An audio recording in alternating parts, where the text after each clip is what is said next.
Assalamualaikum warahmatullahi wabarakatuh. Perkenalkan kami dari kelompok 4 yang beranggotakan Chelsea Azahra absen nomor 8, Fahira Salimah Husni absen nomor 12, Keiza Alfatama absen nomor 19, Keisha Gina Nisa Prameswari absen nomor 20, dan juga Kirana Fiska Benianti absen nomor 21.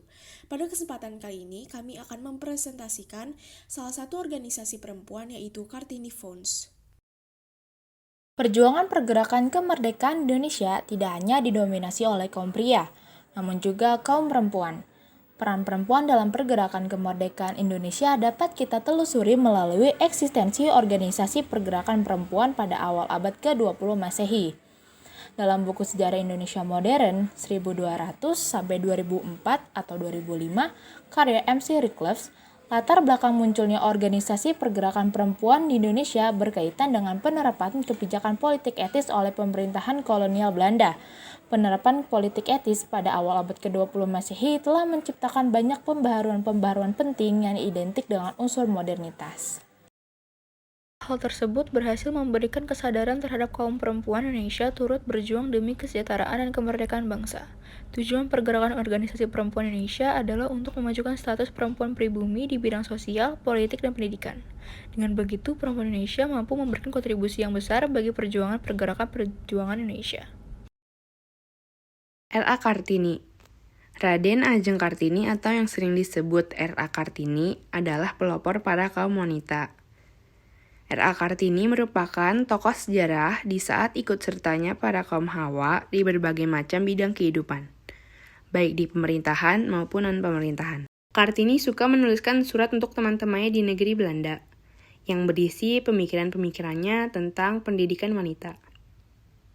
Surat-surat itu dikumpulkan oleh Mr. Jacques Henri Abendanon dan diterbitkan pada tahun 1911 dengan judul Door Duisternis tot Licht atau Habis Gelap Terbitlah Terang.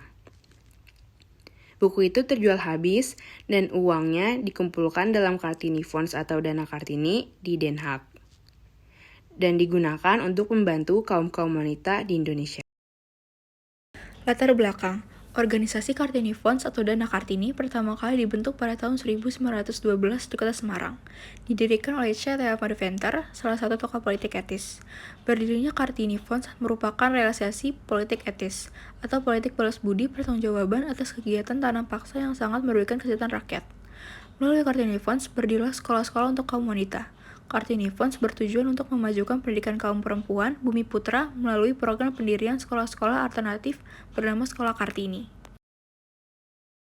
Pada tahun 1913 berhasil mendirikan Sekolah Kartini di kota besar seperti Jakarta, Semarang, dan Bogor.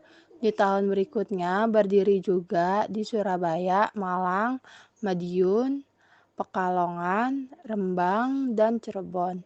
Keberhasilan program pendidikan Sekolah Kartini memiliki dampak yang besar bagi kelahiran organisasi pergerakan perempuan di Indonesia.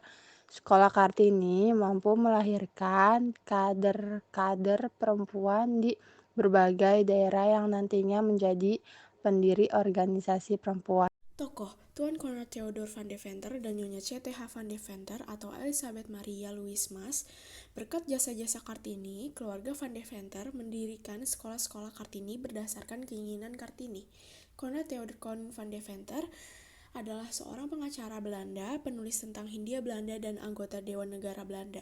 Ia dikenal sebagai juru bicara gerakan politik etis Belanda.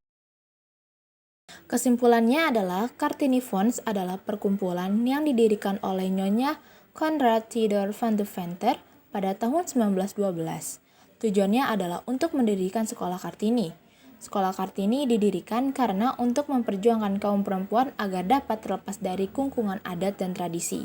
Bebasnya kaum perempuan dari kungkungan adat dan tradisi diharapkan dapat membawa kemajuan bagi kaum perempuan. Sekian dari kami, kurang lebihnya mohon maaf. Assalamualaikum warahmatullahi wabarakatuh.